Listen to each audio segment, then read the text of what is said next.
ஒரு முறை என்னுடைய பிஸ்னஸ் ஃப்ரெண்ட்ஸோட பேசும்போது யார் யார் என்னென்ன நியூஸ் பேப்பர் படிக்கிறோம் அப்படின்ற ஒரு கான்வர்சேஷன் வந்துச்சு. அப்போ ஒருத்தர் வந்து நான் ஹிந்து படிக்கிறேன், ஒருத்தர் டைம்ஸ் ஆஃப் இந்தியா படிக்கிறேன், ஒருத்தர் எக்கனாமிக் டைம்ஸ் படிக்கிறேன் அப்படின்லாம் சொல்லிட்டு இருந்தாங்க. நான் சொன்னேன், நான் தினத்தந்தி படிக்கிறேன் அப்படின்னு சொன்னேன். உடனே எல்லாரும் என்னை சிரித்து கிண்டல் பண்ணாங்க. அந்த பேப்பர் வந்து பொட்டலம் அடிக்கிறதுக்கும் ஈசல் பிடிக்கிறதுக்கும் தான் யூஸ்ஃபுல்லாக இருக்கும் அப்படின்னாங்க. எனக்கு வந்து அவங்கள பார்க்கும்போது பரிதாபமாக இருந்தது. ஏன்னா தினத்தந்தியினுடைய பவர் அவங்களால புரிஞ்சிக்க முடியல, அதனுடைய பிராண்ட் வேல்யூவை புரிஞ்சிக்க முடியல அப்படின்னு நான் ஃபீல் பண்ணேன்.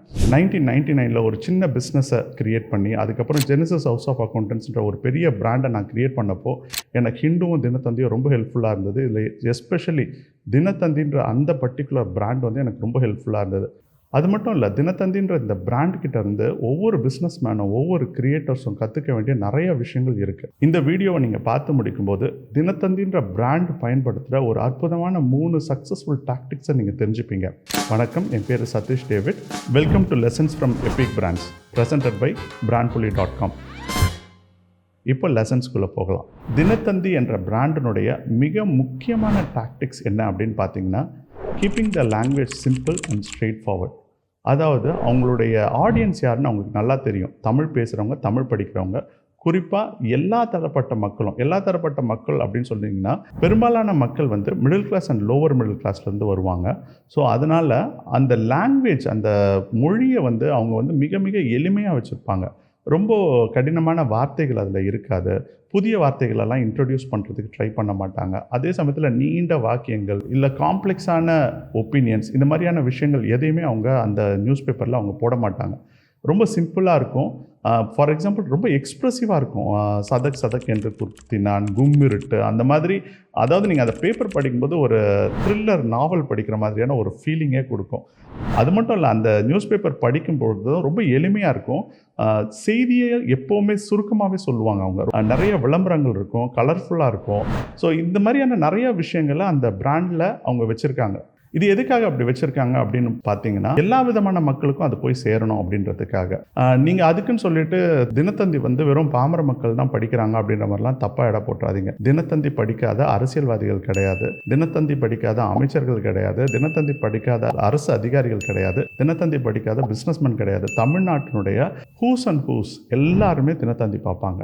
தினத்தந்தி வந்து ரொம்ப பவர்ஃபுல்லான மீடியா. அதனால தான் நீங்கள் பார்த்தீங்கன்னா பிஸ்னஸ் நீங்கள் எடுத்துட்டிங்கன்னா கூட தந்தியில் கூட விளம்பரம் கொடுக்கும்பொழுது அது கொடுக்குற ரெஸ்பான்ஸ் வந்து ரொம்ப அதிகமாக இருக்கும்.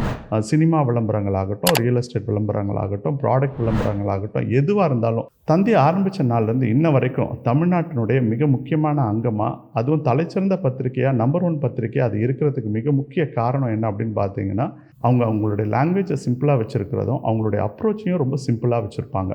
ஸோ இதுதான் வந்து நம்ம அவங்கக்கிட்டேருந்து கற்றுக்க வேண்டிய முதல் டாக்டிக்ஸ்.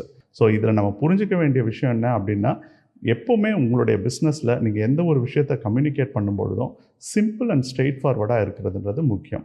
2வது இம்பார்ட்டன்ட் டாக்டிக்ஸ், அதாவது தினத்தந்தி நியூஸ் பேப்பரை அதிகாரிகள், பிஸ்னஸ்மேனு, சமுதாயத்தில் செல்வாக்குள்ள பல பேர் படித்தாலும் அந்த பேப்பர் வந்து யாருக்கான பேப்பர் அப்படின்றது அவங்க வந்து தெளிவாக இருக்கிறாங்க. அதனுடைய நிறுவனர் சீபா ஆதித்தனார் வந்து அதை உருவாக்கும் பொழுதே அதில் வந்து அவங்களுக்கு வந்து தெளிவு இருந்தது. தலைமுறைகள் கடந்தும் அந்த தெளிவை அவங்க மெயின்டைன் பண்ணிட்டு இருக்காங்க. யாருக்கான நியூஸ் பேப்பர் இது அப்படின்னு பார்த்தீங்கன்னா, இது வந்து வீட்டில் இருக்கிறவங்களுக்கான நியூஸ் பேப்பர், டீ கடையில் உட்காந்து பேசுகிறவங்களுக்கான நியூஸ் பேப்பர், இது வந்து மூவி, அரசியல் பற்றி விமர்சனம் பண்ணுறவங்களுக்கான நியூஸ் பேப்பராக நீங்கள் அதை பார்க்கலாம். அதனால தான் தந்தியினுடைய ஹெட்லைன்ஸ் எல்லாம் நீங்கள் வாட்ச் பண்ணிங்கன்னா தெரியும். ரொம்ப வெகுஜனமான மக்கள் பேசுகின்ற ஒரு பொருளை தான் வந்து அவங்க தலையங்கமாகவே போடுவாங்க. 10th +2 எக்ஸாமினேஷன் அனௌன்ஸ் பண்ணாலும் சரி, 10th +2 ரிசல்ட் வந்தாலும் சரி, இந்த மாதிரியான விஷயங்களை தலையங்கங்களை இன்ன வரைக்கும் அவங்க போட்டுட்ருக்காங்க. இதுக்கு ஒரு சிம்பிள் லாஜிக் இருக்குது. எப்படின்னா, தமிழ்நாட்டில் வந்து ஒரு வருஷத்துக்கு SSLC படிக்கிற மாணவர்கள் கிட்டத்தட்ட 10 லட்சம் மாணவர்கள். 10 லட்சம் மாணவர்கள் அப்படின்னு சொல்லும் பொழுது அது 10 லட்சம் குடும்பங்களை போய் சேருது. அதாவது தமிழ்நாட்டுடைய ஒட்டுமொத்த பாப்புலேஷனில் கிட்டத்தட்ட 20% குடும்பங்களில் ஏதோ ஒரு மாணவன் +2வோ அல்லது 10th படிச்சுட்டு இருப்பான். ஸோ அந்த செய்தி வந்து ஒரு குடும்பத்துக்கான ஒரு செய்தியாக இருக்கும். அது மட்டும் கிடையாது, சிறுவர்களை கவர் பண்ணுறதுக்காக கன்னித்தீவுன்னு சொல்லிட்டு ஒரு கார்ட்டூன் போட்டுட்ருக்காங்க. நான் ஸ்கூல் படித்த காலத்துலேருந்து இன்ன வரைக்கும் அந்த கன்னித்தீவு தொடர்ந்து வந்துட்டுருக்கு. நாங்கள் ஸ்கூல் படித்த நான்லாம் 80s கிட்ஸு. ஸ்கூல் படித்த காலத்தில் என்னுடைய ஃப்ரெண்ட்ஸ் வந்து 6 வருஷம் 7 வருஷம் 2 பிக்சரை வச்சு அந்த ஒரு கன்னித்தீவுனுடைய அந்த ஸ்டோரியை நகர்த்திட்டு இருப்பாங்க. இன்றைக்கி இந்த வீடியோ நாங்கள் பப்ளிஷ் பண்ணும்பொழுது 23,000 சீரியஸில் போயிட்டுருக்குது. அப்படின்னா 65 வருஷத்துக்கு முன்னாடி இதை ஸ்டார்ட் பண்ணியிருக்காங்க. அந்த ஸ்டோரி இன்னும் முடியாமல் போயிட்டுருக்கு. 65 வருஷமாக ஒரு ஸ்டோரியை அவங்க வந்து ஒரு கார்ட்டூனில் வந்து போட்டுட்ருக்காங்க. இந்த மாதிரி நிறைய விஷயங்களை அவங்க கவர் பண்ணிகிட்டே இருப்பாங்க. ஸ்போர்ட்ஸ் பார்த்தாலும் அகெயின் தேவையான அளவுக்கு ஸ்போர்ட்ஸை கவர் பண்ணுவாங்க. இதில் முக்கியமாக நம்ம கற்றுக்க வேண்டிய பாடம் என்ன அப்படின்னாக்கா, address the mass, the legends will follow. அதாவது நீங்கள் பொதுஜன வெகுஜன பத்திரிக்கை நடத்துகிறீங்க அப்படின்றத தெளிவு அவங்களுக்கு ரொம்ப உண்டு.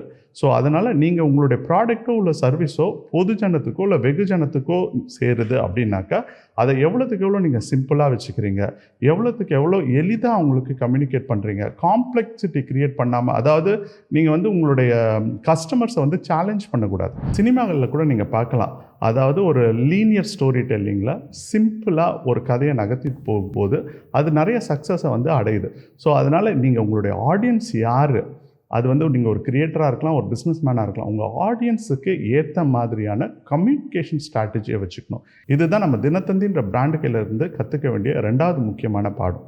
ஓகே, இப்போ நம்ம 3வது முக்கியமான பாடத்துக்கு போவோம். தினத்தந்தி அப்படின்றது ஒரு செய்தித்தாள். செய்தித்தாள் அப்படின்ற பொழுது அவங்க வந்து செய்திகளை மட்டும்தான் சொல்லுவாங்களா அப்படின்னா கிடையாது. எல்லா செய்தித்தாள்களும் ஏதாவது ஒரு கருத்துருவாக்கங்களை செய்வாங்க. அதாவது அவங்களுடைய ஒப்பீனியன்ஸ், அவங்களுடைய வியூஸ் அதெல்லாம் வந்து பப்ளிஷ் பண்ணிக்கிட்டு தான் இருப்பாங்க. தினத்தந்தியை பொறுத்தவரையிலும் இன்ட்ரோடக்ஷனில் சொன்னேன், இது வந்து ஒரு நடுநிலையான நாளிதழ் அப்படின்னு சொல்லிட்டு. கண்டிப்பாக கமெண்ட்டில் எல்லாரும் நிறைய பேர் வந்து திட்ட ஆரம்பிப்பீங்க. ஆனால் ஒரு விஷயம் நல்லா புரிஞ்சுக்கோங்க, தினத்தந்தி வந்து எப்போவுமே ஒரு கட்சி சார்பாக தான் இருக்கும். நீங்கள் நல்லா யோசிச்சு பார்த்தீங்கன்னா அது என்ன கட்சி அப்படின்னா ஆளுங்கட்சி. ரொம்ப சிம்பிளாக அவங்க வந்து ஒரு ஸ்ட்ராட்டஜி மெயின்டைன் பண்ணுறாங்க. அதாவது என்னென்னா, எப்போவுமே ஆளுங்கட்சி அல்லது அரசு செய்திகளை வந்து 3வது பக்கத்துலேயும் 5வது 7வது பக்கத்தில் எதிர்கட்சிகள் மற்றும் சிறிய சிறிய கட்சிகளுடைய செய்திகளை கூட அவங்க கவர் பண்ணுவாங்க. அவங்களுக்கு ரொம்ப தெளிவாக தெரியும், செய்தித்தாள் நடத்துறது ரொம்ப கஷ்டமான ஒரு வேலை. அதுக்கு வந்து பண செலவும் அதிகம், ரிஸ்க்கும் ரொம்ப அதிகம். இன்றைக்கி உலகம் முழுக்க நிறைய செய்தித்தாள்கள் வந்து லாஸில் போயிட்டுருக்கு. நிறைய செய்தித்தாள்கள் மூடிட்டாங்க. நிறைய செய்தித்தாள்கள் ஃபினான்ஷியலியாக ஸ்ட்ரகிள் பண்ணிகிட்ருக்காங்க. தந்தி வந்து அந்த லிஸ்ட்டில் இருக்கவே மாட்டாங்க. காரணம் என்னென்னா, அவங்களுக்கு வந்து யார் ஆடியன்ஸுன்னு தெரியும், யார் அவங்களுடைய பே மாஸ்டர் அப்படின்னு தெரியும். இப்போ ஃபார் எக்ஸாம்பிள், ஒரு செய்தித்தாள் நடத்தும் பொழுது அவங்களுக்கு மிக முக்கிய வருமானம் வந்து அரசு விளம்பரங்கள் வருது.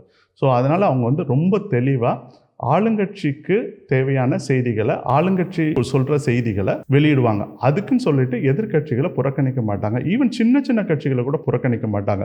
நீங்கள் பார்க்கலாம், தினத்தந்தியில் ஒரு 50 பேர் சேர்ந்து ஒரு கட்சி ஆரம்பித்தா கூட அதை கூட வந்து ஒரு குட்டி துணுக்கு செய்திலையோ இல்லை ஒரு சின்ன கட்டத்துலையோ அதை அவங்க பப்ளிஷ் பண்ணுவாங்க.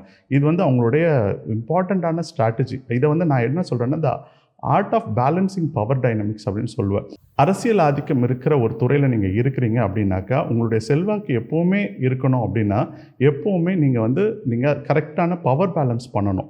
அதை வந்து தினத்தந்தி கரெக்டாக பண்ணுவாங்க. அதே சமயத்தில் ரொம்ப நல்ல விஷயம் என்ன அப்படின்னு பார்த்தீங்கன்னா, தினத்தந்தியில் வந்து கருத்து திணிப்பு அல்லது ஒரு பிரச்சார தொனி அப்படின்றத நீங்கள் பார்க்கவே முடியாது. நீங்கள் எல்லா நியூஸ் பேப்பர்ஸ்லேயும் ஏதாவது ஒரு பிரச்சார தொனி ஒன்று இருக்கும். தினத்தந்தியில் பிரச்சார தொனி இருந்தாலும் அது வந்து கொஞ்சம் சட்டிலாக தான் இருக்கும். அதாவது கொஞ்சம் அடக்கி தான் வாசிப்பாங்க. நான் சொன்ன மாதிரி பிரச்சார தொனி இல்லைன்னு நான் சொல்ல மாட்டேன். ஆனால் அவங்க வந்து எல்லாருக்குமே அவங்களுடைய நியூஸ் பேப்பரில் ஸ்பேஸ் கொடுப்பாங்க. அவங்களுடைய தலையங்கங்கள்லாம் நீங்கள் படிச்சிங்கன்னா கூட தெரியும்.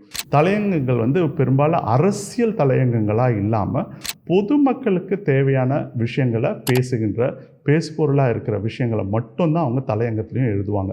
இது வந்து ஒரு இம்பார்ட்டண்ட்டான லெசன் நம்ம கற்றுக்க வேண்டியது. காரணம் என்ன அப்படின்னா, இன்றைக்கி நீங்கள் வந்து ஒரு பிஸ்னஸ் பண்ணும்பொழுது உங்களுடைய பிஸ்னஸ் வந்து கவர்மெண்ட்ஸோடு நீங்கள் பிஸ்னஸ் பண்ணலாம், பெரிய பிஸ்னஸோட பிஸ்னஸ் பண்ணலாம், 2 காம்படிட்டிவ் பிஸ்னஸ்க்கு ஒரே ஒரு நீங்களே வந்து சர்வீஸ் பண்ணலாம். அப்படி இருக்கும்பொழுது அந்த பவர் மேனேஜ் பண்ணுறது, அதாவது பேலன்ஸ் பண்ணுறது ரொம்ப இம்பார்ட்டண்ட். நிறைய பிஸ்னஸ் பண்ணுற ஒரு தப்பு என்ன அப்படின்னாக்கா, அவங்களுக்கு வந்து ஒரு கிளைண்ட்டு கிடச்சிட்டாங்க அப்படின்னா நியூ கிளைண்ட்டை இம்ப்ரெஸ் பண்ணுறதுக்காக நிறைய விஷயங்களை செஞ்சுட்டு ஓல்டு கிளைண்ட்டை வந்து சரியாக கவனிக்காமல் போயிடுவாங்க. ஸோ இதெல்லாம் கூட பவர் டைனமிக்ஸில் இருக்கிற ஒரு விஷயம். பவர் டைனமிக்ஸில் தந்தி ப்ராக்டிஸ் பண்ணுற ஒரு முக்கியமான விஷயம் என்ன அப்படின்னா, விளம்பரதாரர்களுக்கு ரொம்ப ஃப்ரெண்ட்லியாக இருக்கும். அதாவது யூசர் ஃப்ரெண்ட்லியாக இருக்கும். அவங்களுடைய வரி விளம்பரங்கள் சென்டர்ஸ் வந்து தமிழ்நாடு ஃபுல்லாக மூலமுக்கெல்லாம் இருக்கும். அது மட்டும் கிடையாது, நீங்கள் வந்து தந்தியில் வந்து விளம்பரம் கொடுக்கும்போது அந்த விளம்பரத்துக்கான எப்படி கால்குலேட் பண்ணுறாங்க, அது என்ன பொசிஷனில் வரும், எப்படி வரும், இதை எல்லா சர்வீசஸுமே ரொம்ப நல்லா பண்ணுவாங்க. அது மட்டும் இல்லாமல் சினிமா விளம்பரங்களுக்கு வந்து சிறப்பு சலுகை கொடுத்து, ஸோ அதனால தான் வந்து சினிமாவில் இன்றைக்கி வந்து நீங்கள் ஃபஸ்ட் லுக் எல்லாம் வந்து ஆன்லைனில் வருது. ஒரு காலத்தில் தந்தியில் மட்டும்தான் வரும். ஃபர்ஸ்ட் லுக்குன்றதே வந்து தந்தி நியூஸ் பேப்பரில் மட்டும்தான் வரும். உங்களுடைய பிஸ்னஸ் வந்து ஸ்பான்சர்ஸை நம்பி இருக்கிற பிஸ்னஸ், நிறைய என்ஜிஓஸ், நிறையா சோஷியல் ஆண்டர்ப்ரனர்ஸ் எல்லாம் நம்மளுடைய வீடியோஸை பார்க்குறாங்க. ஸோ நீங்கள் உங்களுடைய ஆடியன்ஸுக்கு, அதாவது எஸ்பெஷலி உங்களுக்கு பேயிங் ஆடியன்ஸ், அவங்களுக்கு எப்படி நீங்கள் ஃப்ளெக்சிபிளாக, எப்படி நீங்கள் ப்ரோஆக்டிவாக சர்வீஸ் பண்ணுறீங்கன்றதும் ரொம்ப முக்கியம். இந்த வீடியோவில் நான் ஒரு 3 டாக்டிக்ஸ் பற்றி மட்டும்தான் பேசியிருக்கிறேன். இது இல்லாமல் நிறைய காரணங்கள் இருக்குது. அந்த பிராண்ட் வந்து இவ்வளோ சக்ஸஸ்ஃபுல்லாக இருக்கிறதுக்கு நிறைய காரணங்கள் இருக்குது. 3வது 4வது தலைமுறையும் அந்த பிராண்ட் வந்து சக்ஸஸ்ஃபுல்லாக இருக்குது. அதே சமயத்தில் ஆரம்பித்த எத்தனையோ பத்திரிகைகள் காணாமல் போயிடுச்சு. இப்போ இருக்கிற எத்தனையோ பத்திரிகைகள் எதிர்காலத்தில் இல்லாமல் போகும். ஆனால் எனக்கு தெரிஞ்சு நியூஸ் பேப்பர் அப்படின்ற ஒரு கான்செப்ட் இருக்கிற வரைக்கும், தமிழ் மக்கள் இருக்கிற வரைக்கும் தினத்தந்தி இருக்கும் அப்படின்னு நான் வந்து நம்புகிறேன். காரணம் என்ன அப்படின்னா, அந்த செய்தித்தாளை படிக்கிற போது கிடைக்கிற ஒரு சந்தோஷம், அது தேவையில்லாத காம்ப்ளெக்சிட்டியெல்லாம் க்ரியேட் பண்ணாது. உங்களை ரொம்ப சிந்தனையெல்லாம் தூண்டாது. உங்களுக்கு தேவையான விஷயங்களை மட்டும் அது சொல்லும். இன்றைக்கி தினத்தந்தி பிராண்ட் வந்து டிவி அந்த மாதிரிலாம் வந்ததுனால அவங்களும் பொலிட்டிக்கல் அலிஜென்ஸ் எல்லாம் இருக்குது அப்படின்லாம் சொல்கிறாங்க. நான் வந்து அதை எப்போவுமே நான் ஏற்றுக்க மாட்டேன். காரணம் என்னன்னா, தந்தின்றது வந்து ஒரு பிராண்டு, அவங்க பண்ணுறது ஒரு பிஸ்னஸ்ஸு. அந்த பிஸ்னஸை அவங்க ரொம்ப தெளிவாக பண்ணுறாங்க. அது என்ன அப்படின்னா, ஆளுங்கட்சிக்கு முன்னுரிமை, எதிர்க்கட்சிகள் மற்றும் சிறிய கட்சிகளினுடைய குரலையும் நாங்கள் ஒழிப்போம். இதுதான் அவங்களுடைய சிம்பிள் ஸ்ட்ராட்டஜி. ஸோ இந்த மாதிரியான ஒரு ஸ்ட்ராட்டஜியை உங்களுடைய பிஸ்னஸஸில், உங்களுடைய இதில் எப்படி அப்ளை பண்ணலாம் அப்படின்றத நீங்கள் திங்க் பண்ணுங்கள். அதை பற்றி எங்களுக்கு கமெண்ட்டில் போடுங்க. brandpully.com பிஸ்னஸ்மேன், கிரியேட்டர், இவங்க 2 பேரும் ஒரு காம்படிட்டிவ் மார்க்கெட்டில் கான்டென்ட்டை வச்சு எப்படி வின் பண்ணுறது அப்படின்றத சொல்லித்தரதுக்கான ஒரு அகாடமி அண்ட் ஸ்டுடியோவாக இருக்குது. எங்களோட கனெக்ட் பண்ணுறதுக்கு எங்களுடைய WhatsApp channel, LinkedIn and Instagram பேஜை ஃபாலோ பண்ணுங்கள். வீடியோவை க்ளோஸ் பண்ணுறதுக்கு முன்னாடி ஒரு இம்பார்ட்டண்ட்டான ஸ்மால் பிஸ்னஸுக்கான டேக்அவேஸை மட்டும் நம்ம பார்ப்போம். த ஃபஸ்ட்டு டேக்அவே, தந்தி கையிலேருந்து நம்ம கற்றுக்க வேண்டிய, தினத்தந்தின்ற அந்த பிராண்ட் கையில் நம்ம கற்றுக்க வேண்டியது, இமீடியட்டாக அப்ளை பண்ண வேண்டிய விஷயம் என்ன அப்படின்னா, speak in simple language, don't show off. அதாவது நீங்கள் ஒரு ஷோ ஆஃப்லாம் பண்ணணும்னு அவசியம் கிடையாது. ஆடம்பரம் பண்ணுறது இல்லை அந்தர்பல்ட்டிலாம் அடிக்கணும்னு அவசியம் கிடையாது. ரொம்ப சிம்பிளாக கன்சிஸ்டண்ட்டாக நீங்கள் ஒரு விஷயத்தை செஞ்சுட்டு இருந்தாலே நீங்கள் சக்ஸஸ்ஃபுல்லாக ஆவீங்க அப்படின்றதுக்கு வந்து தினத்தந்தி ஒரு நல்ல எடுத்துக்காட்டு. அதுக்கப்புறம் மிக முக்கியமான ஒரு விஷயம், நோ யுவர் கஸ்டமர்ஸ். உங்கள் கஸ்டமர்ஸ் வந்து நீங்கள் கரெக்டாக புரிஞ்சுக்கணும். இப்போ ஃபார் எக்ஸாம்பிள் கஸ்டமர்ஸ் அப்படின்னு சொல்லும்பொழுது, நீங்கள் ஒரு சில்ட்ரன்ஸ்க்கான ஒரு ப்ராடக்ட் நீங்கள் விற்கிறீங்கன்னு வச்சுக்கோங்க. அது ஒரு ஐஸ்கிரீமாக இருக்கலாம், இல்லை அது ஒரு நீங்கள் டியூஷன் சென்டராக இருக்கலாம், அல்லது நீங்கள் ஒரு ஆர்ட் அண்ட் கிராஃப்ட் கிளாஸ் நடத்தலாம், எதுனாலும் நடத்தலாம். ஸோ ஒரு சில்ட்ரன்ஸ் அப்படின்னு எடுத்துட்டிங்கனாக்கா, சில்ட்ரன் தான் உங்களுடைய கஸ்டமர். ஆனால் சில்ட்ரன் வந்து உங்களுடைய கஸ்டமராக இருந்தாலும் யார் இன்ஃப்ளூயன்சர் அப்படின்னு பார்த்தீங்கன்னா, அவங்களுடைய பேரண்ட் தான் வந்து அவங்களுடைய பேயிங் கஸ்டமர். அவங்க தான் பே பண்ண போகிறாங்க. ஆனால் அவங்கள யார் இன்ஃப்ளூயன்ஸ் பண்ணுவாங்கன்னு பார்த்தீங்கன்னா, அவங்களுடைய பக்கத்து வீட்டுக்காரங்களோ, அவங்களுக்கு தெரிஞ்சவங்களோ, அவங்களோட உறவினர்களோ தான் இன்ஃப்ளூயன்ஸ் பண்ணுவாங்க. ஸோ ஒரு கஸ்டமர் பேஸை நீங்கள் பார்க்கும்பொழுது, கஸ்டமரை யார் இன்ஃப்ளூயன்ஸ் பண்ணுறா, கஸ்டமருக்காக யார் பே பண்ணுறா, இதெல்லாம் தெளிவாக புரிஞ்சுக்கிட்டால் மட்டும்தான் உங்களுடைய பிஸ்னஸை நீங்கள் சக்ஸஸ்ஃபுல்லாக பண்ண முடியும். தினத்தந்தியை பொறுத்தவரையிலும் மாஸ் ஆடியன்ஸ் அவங்களுடைய customer, government advertisements and cinema advertisers and real estate advertisers and automobile advertisers, இவங்கெல்லாம் அவங்களுடைய பே மாஸ்டர்ஸ் அப்படின்றத அவங்க தெளிவாக தெரிஞ்சு வச்சுருக்காங்க. ஸோ அதனால் எல்லாரையுமே கரெக்டாக அவங்க பேலன்ஸ் பண்ணுறாங்க. ஸோ அதே மாதிரி உங்களுடைய பிஸ்னஸில் உங்களுடைய கஸ்டமர் ஐடென்டிஃபை பண்ணும்போது இன்ஃப்ளூயன்சர் யார், டெசிஷன் மேக்கர் யார் பே பண்ணுறா, இது எல்லாருமே நீங்கள் கரெக்டாக ஐடென்டிஃபை பண்ணி அதை வந்து ஸ்ட்ரக்சர் பண்ணுங்கள். 3வது முக்கியமான விஷயம், stick to your audience need. உங்களுடைய ஆடியன்ஸுக்கு என்ன தேவையோ, எந்த அளவில் தேவையோ அதை மட்டும் கொடுங்க. தினத்தந்தி பேப்பரில் இப்போ ரீசெண்டாக பார்த்தீங்கன்னா எக்கனாமிக் டைம்ஸினுடைய சம்மரி வந்து அவங்க பப்ளிஷ் பண்ணுறாங்க. காரணம் என்ன அப்படின்னா, Tamil Nadu is one of the first industrialised state.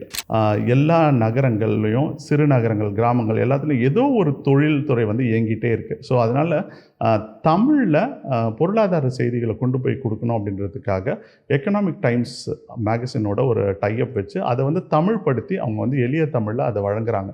இந்த மாதிரி நிறைய விஷயங்களை நீங்கள் நுட்பமாக பார்க்கலாம். தினத்தந்தி வாசகராக இருந்தீங்கன்னா நீங்கள் அதில் நிறைய விஷயங்களை உங்களால் கண்டுபிடிக்க முடியும். நான் ஏதாவது மிஸ் பண்ணியிருந்தால் அதையும் எனக்கு சொல்லுங்கள். நம்ம அடுத்த வீடியோவில் இதை விட ரொம்ப இம்பார்ட்டண்ட்டான, இன்ட்ரெஸ்டிங்கான ஒரு பிராண்டை நம்ம பார்ப்போம். எந்த பிராண்டுமே நான் சொல்கிற மாதிரி வானத்துலேருந்து 100 கோடியோட 1000 கோடி டேர்ன் ஓவரோட வானத்துலேருந்து கீழே குதிக்கலை.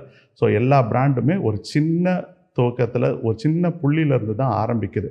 ஸோ உங்களுடைய பிஸ்னஸ் கூட ஒரு பெரிய பிராண்டாக வளரணும் அப்படின்போது இந்த மாதிரியான பிராண்ட்ஸ்கிலேருந்து நம்ம நிறைய விஷயங்களை நம்ம கற்றுக்கிறோம். ஸோ தொடர்ந்து பாருங்கள். அடுத்த எபிசோடில் சந்திப்போம். brandpulli.com பிஸ்னஸ்மேன் கிரியேட்டர் இவங்க 2 பேரும் ஒரு காம்படிட்டிவ் மார்க்கெட்டில் கான்டென்ட்டை வச்சு எப்படி வின் பண்ணுறது அப்படின்றத சொல்லித்தரதுக்கான ஒரு அகாடமி அண்ட் ஸ்டுடியோவாக இருக்குது.